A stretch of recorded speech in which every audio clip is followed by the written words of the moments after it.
Affaire Terra, une filiale de Jump Trading sanctionnée par la Securities and Exchange Commission, SEC. 6 mois après que Terraform Labs ait été contrainte de payer plus de 4 milliards de dollars de pénalités suite à un accord avec la Securities and Exchange Commission, SEC, le gendarme financier américain s'est intéressé au cas d'une filiale de Jump Trading qui serait liée à l'affaire Terra.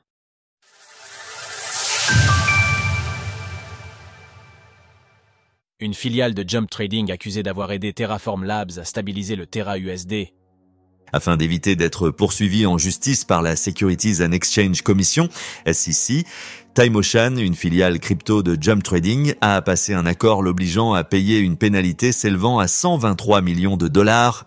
En mai 2021, après un supposé problème technique, le stablecoin Terra USD, qui a subitement perdu de sa valeur, est finalement revenu au seuil de $1 de manière automatique.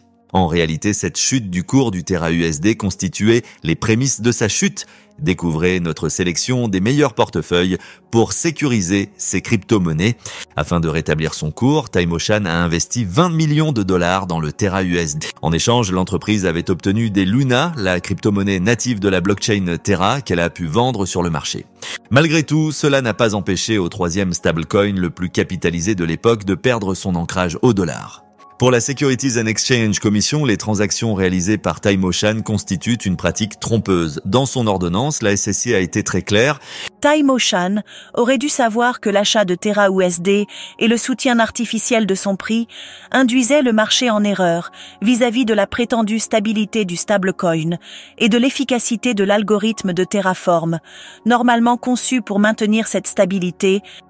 En effet, en agissant ainsi, la filiale de Jump Trading a fait croire que les mécanismes de stabilisation de Terraform Labs, l'entité derrière le Terra USD, avaient efficacement fonctionné durant la période de dépréciation du stablecoin. Selon la SEC, cela a également induit en erreur les investisseurs du Luna. En aidant Terraform Labs en stabilisant le Terra USD puis en revendant les tokens Luna offerts, le gendarme financier américain affirme que Time Ocean a réussi à obtenir 1,28 milliard de dollars, dégageant des bénéfices non négligeables. Un accord avec la SEC pour éviter toute poursuite judiciaire?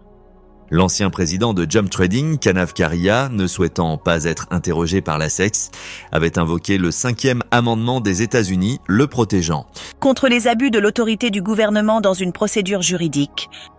Toutefois, la maison mère de Time Ocean a accepté de passer un accord avec le régulateur pour éviter toute procédure judiciaire. La société devra payer plus de 86 millions de dollars correspondant aux bénéfices qu'elle a obtenus pour stabiliser le Terra USD. 36 millions de dollars supplémentaires ont été rajoutés en guise de pénalité. Plus tôt cette année, Terraform Labs avait conclu un accord similaire avec la SEC suite à sa faillite.